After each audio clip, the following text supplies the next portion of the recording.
So, have you guys heard? Apparently, my ex-boyfriend has been talking about our breakup publicly after 22 years. Imagine that. 22 years is a long time to stay silent. Long enough for people to assume the past has been buried forever. But some heartbreaks never really disappear.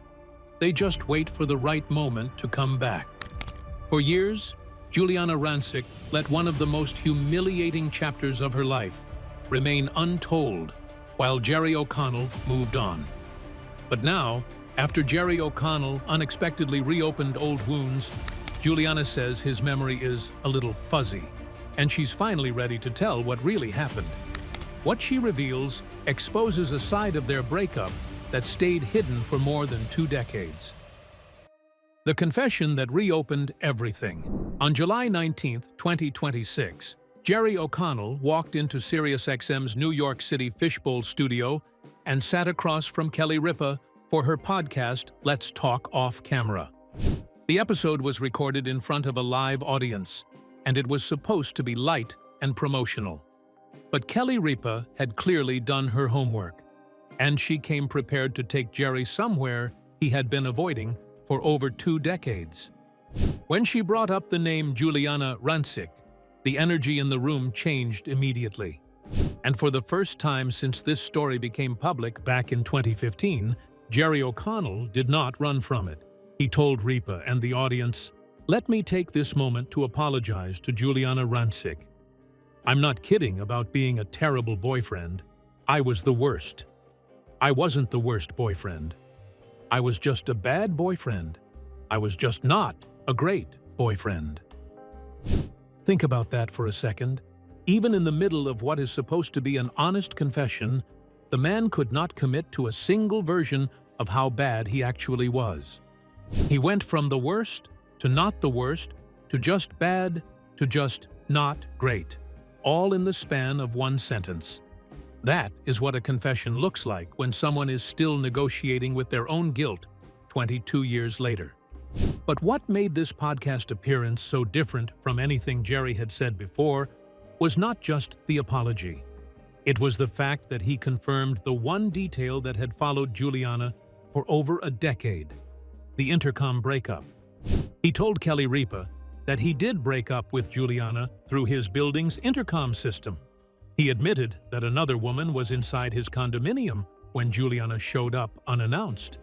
He praised the buzzer, the gate, the security cameras, and the hefty homeowner's fee that kept Giuliana locked out while he stood safely on the other side. He said he did not want any confrontation. And when Ripa read back the exact words Giuliana had quoted in her memoir, the words Jerry allegedly said through that intercom, he responded with something that made the whole apology feel hollow. He said, "I don't recall exact wording, so I can't deny that I said that.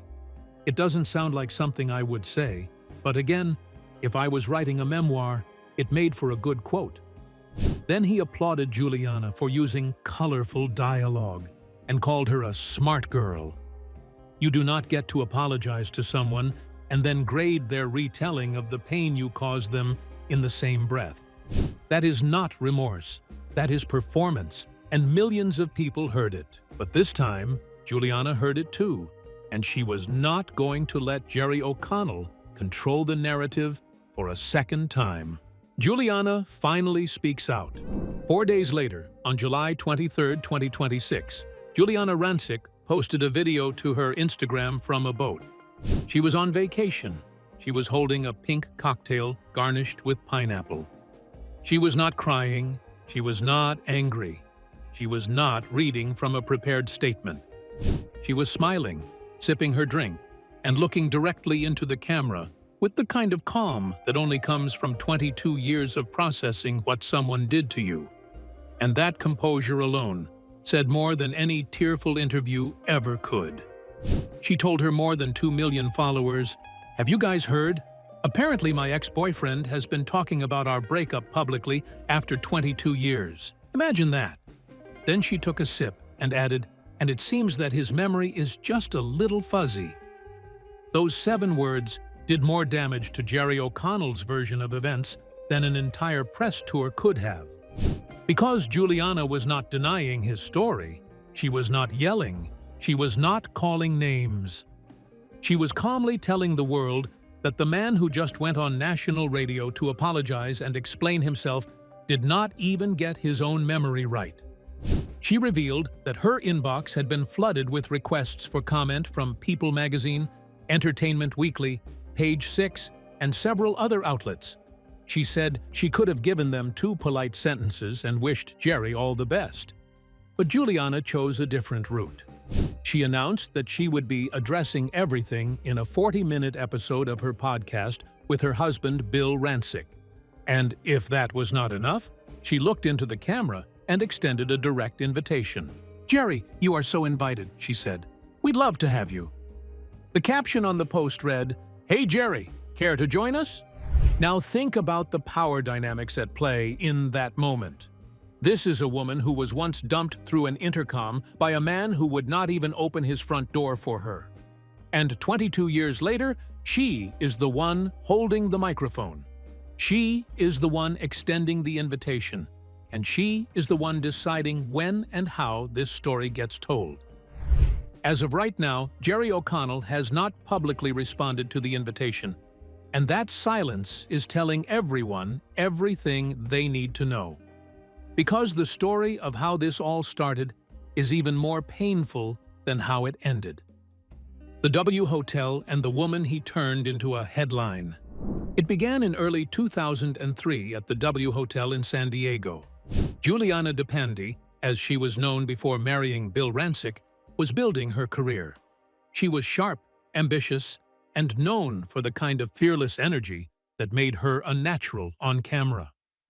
Jerry O'Connell was a recognizable face from Stand By Me and Jerry Maguire, a charming actor who knew how to work a room.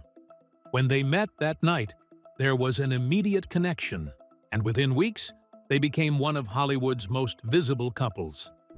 They were photographed together constantly, showing up at the 2003 MTV Movie Awards, Elton John's Oscar party, the Gracie Allen Awards Gala in New York City, the Richard Tyler fashion show during Mercedes-Benz Fashion Week, and the Nicole Miller boutique anniversary in West Hollywood. This was not a quiet relationship. They were walking red carpets, arm in arm, attending charity auctions, making their presence felt at every major industry event.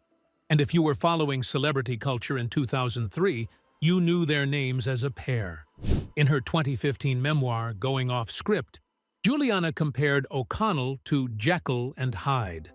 She described the man she fell for as devoted and full of plans, the kind of boyfriend who made you feel like you were the center of his universe. But somewhere beneath all that charm, there was another version of Jerry waiting to surface.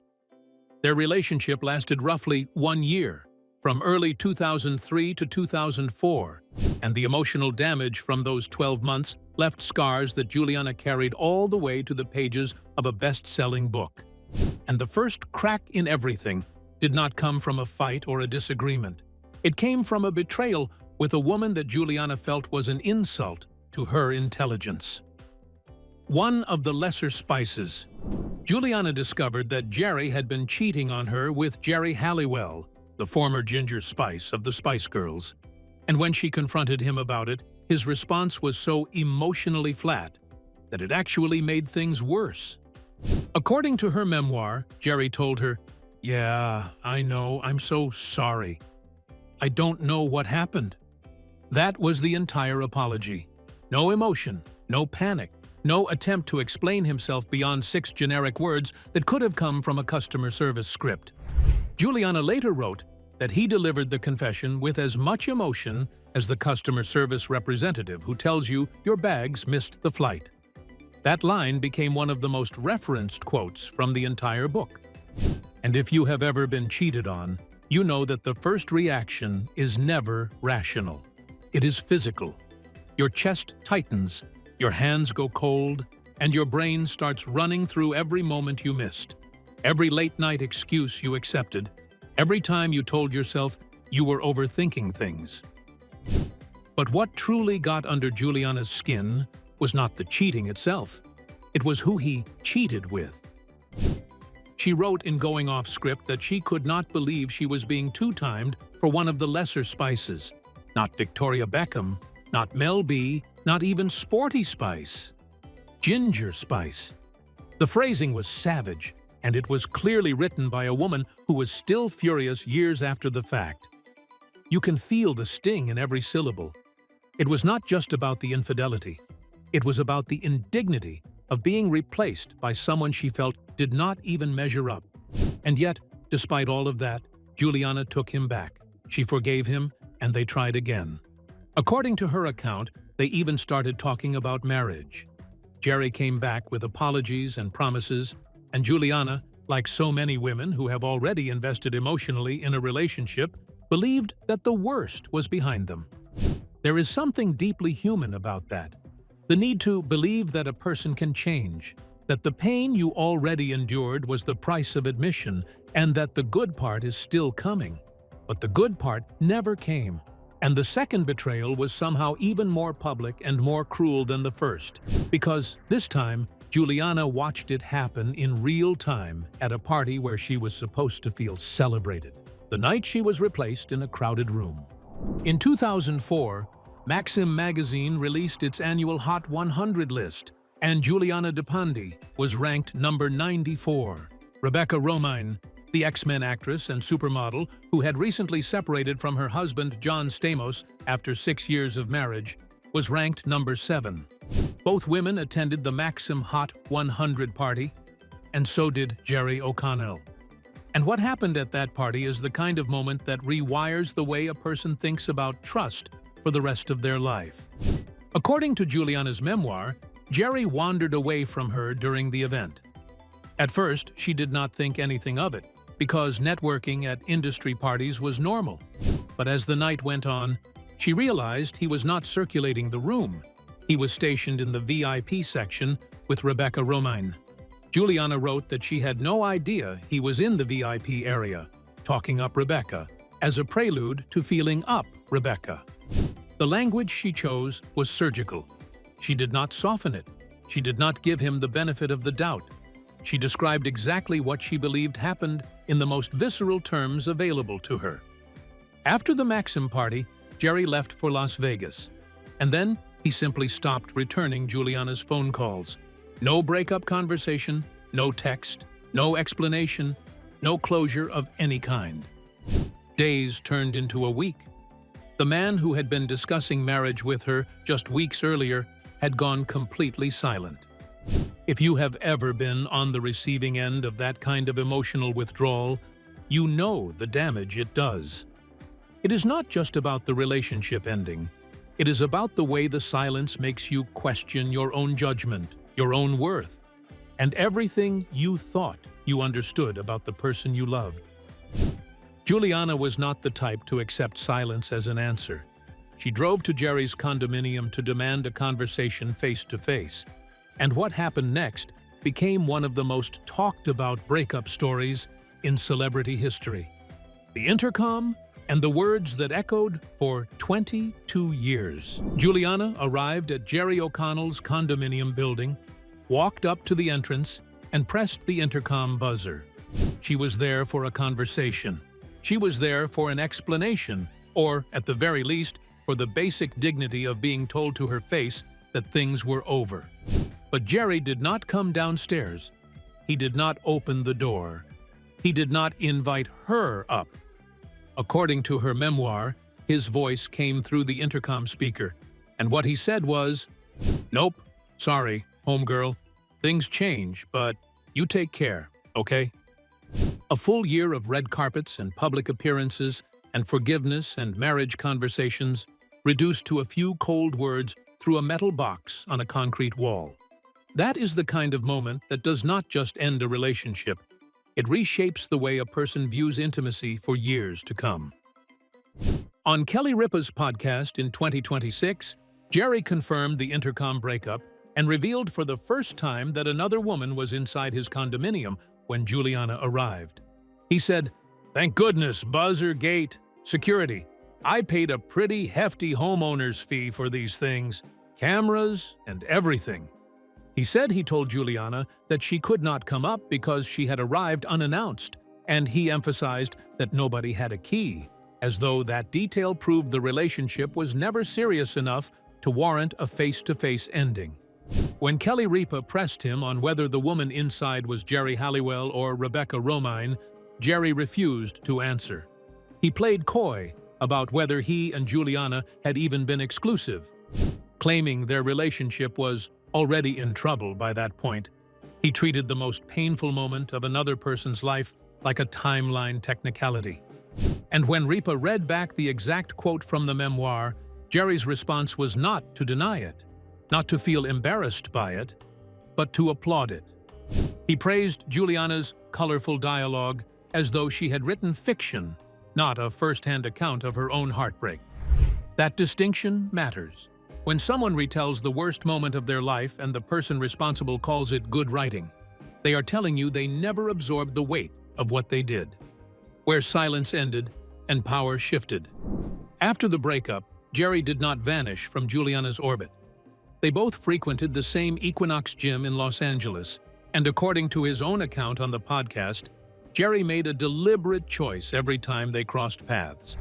He would walk right up to her, get nose to nose, and in an exaggerated, theatrical voice, tell her how much he missed her and ask if she still had the same phone number. He admitted on air that annoying her was the entire point. He said it would annoy her so much, and he laughed while telling the story. Giuliana's response, by his own account, was to tell him to get away from her. But the more she resisted, the more he leaned into it. That is not humor. That is a man who still felt entitled to occupy space in the life of someone he had already discarded. And there is something deeply uncomfortable about a person who breaks you and then treats your discomfort as entertainment. Most people who wrong someone have the decency to avoid them afterward. Jerry did the opposite. And the fact that he told this story on air while laughing about it in 2026 tells you exactly how much weight he assigns to what Giuliana went through. After Giuliana published her memoir in 2015, Jerry was recognized publicly as the cheater from her book.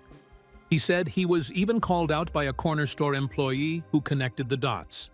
But when he addressed the book on Watch What Happens Live with Andy Cohen that same year, he did not apologize. He did not own anything. He called Giuliana a personality on another network and said they dated and then they did not date. He compared the timeline to horse and buggy, as if making it sound ancient would make it irrelevant. It took him 11 more years to say anything real. But while Jerry spent those years deflecting, Giuliana spent them building. She married Bill Rancic in 2007 in Italy after a romance that began when she interviewed him on a news show following his win on the first season of The Apprentice. In a twist that even the best screenwriters could not invent, Giuliana was actually introduced to Bill at an NBC event in 2004 while she was still with Jerry.